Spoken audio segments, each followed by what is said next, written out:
তোমার লাইফে অনেক ফ্রেন্ড থাকতেই পারে, বাট আমি মনে করি স্কুল লাইফের ফ্রেন্ডগুলো টোটালি ডিফারেন্ট হয়। আর আমাদের সবার লাইফে স্কুল জীবনের কিছু স্পেশাল ফ্রেন্ড থেকে থাকে যাদের সাথে পরিস্থিতি সময়ের কারণে আমরা মিট করতে পারি না। আজ আমি আমার তেমনই দুইটা স্কুল লাইফের ফ্রেন্ডের সাথে মিট করেছিলাম। চলো তাদের সাথে কাটানো সুন্দর সুন্দর কিছু মুহূর্ত তোমাদের সাথে শেয়ার। যেহেতু তারা দুইজনই পড়াশোনার জন্য বাইরে থাকে, তো ওভাবে আমাদের দেখা করা হয়ে ওঠে না। তো সেদিন আমাকে হঠাৎ ফোন দিয়ে বলতেছে, তুমি কি বাসা থেকে বের হতে পারো? আমি বললাম সব ঠিক আছে, বাট যাবাটা কোথায়? আর আমাকে বলতেছে আগে তো আসো, তারপর দেখতেছি। তো আমিও তাড়াতাড়ি করে রেডি হয়ে বাসা থেকে বের হয়ে গেছি।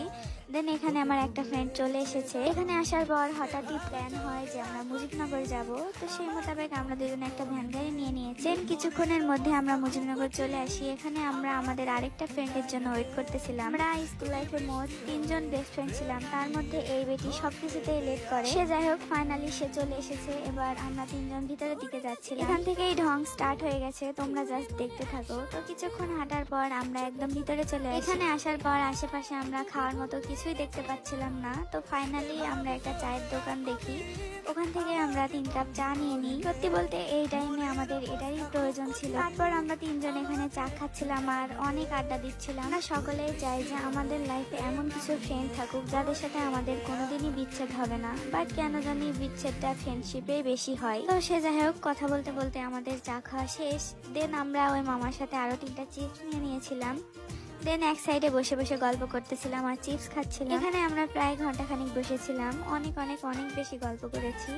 দেন আমরা 3জন সামনের দিকে যাচ্ছি। এখানে আমার এই ফ্রেন্ড একটা আকাম করতে গিয়ে তার জুতা ছিঁড়ে ফেলেছে। তো কি তার ছিঁড়া জুতা নিয়েও আমরা আশেপাশে আরো বেশি ঘোরাঘুরি করতেছিলাম। তারপর দেখলাম এই সাইডে অল্প একটু মেলা বসেছে, তো আমরা একটু ওইদিকে গিয়েছিলাম। তারপর দেখলাম এই সাইডে এক মামা ঝালমুড়ি বিক্রি করতেছে। এটা তো আমাদের স্কুল লাইফের প্রিয় খাবার ছিল, আমরা প্রায়ই ঝালমুড়ি খেতাম টিফিন টাইমে। এখানে আমরা মামাকে বলতেছিলাম বেশি করে ঝাল দিতে। দেন আমরা 3জনই মামার সাথে ঝালমুড়ি নিয়ে চলে আসি ভিতরের দিকে। এই টাইমে তারা আমাকে বলতেছিল তুমি তাড়াতাড়ি ভিডিও শেষ করো, ঝালমুড়ি সামনে রেখে ভিডিও করতে কার ভালো লাগে বলো। আমরা ঝালমুড়ি খেতে খেতে সামনের দিকে হেঁটে আসতেছিলাম। তারপর দেখলাম এখানে ফুল বাগানের গেট খোলা, তো আমরা 3জনই ভিতরে চলে যাই। আমরা আশেপাশে দেখতেছিলাম যে কেউ আছে কিনা। যেহেতু সন্ধ্যার একটু আগে ওরকম কেউ ছিল না, তো এখান থেকে আমরা অনেকগুলো ফুল ছেড়েছিলাম। এখানে আমি যতবার আসি ততবারই ভাবি যে এখান থেকে যদি ফুল ছিঁড়তে পারতাম। ফাইনালি আমার ইচ্ছেটা আজ পূরণ হয়েছে। এগুলো ছিঁড়ে ছিঁড়ে আমি আমার ফ্রেন্ডের ব্যাগে ঢুকাচ্ছিলাম। তো এখান থেকে এবার আমরা চলে যাব, যেহেতু সন্ধ্যা নেমে এসেছে, আমাদের সবাইকে বাসায় যেতে হবে। আমরা 3জন যখন একসাথে হয়ে সময় যে কখন চলে যায় আমরা বুঝতেই পারি না।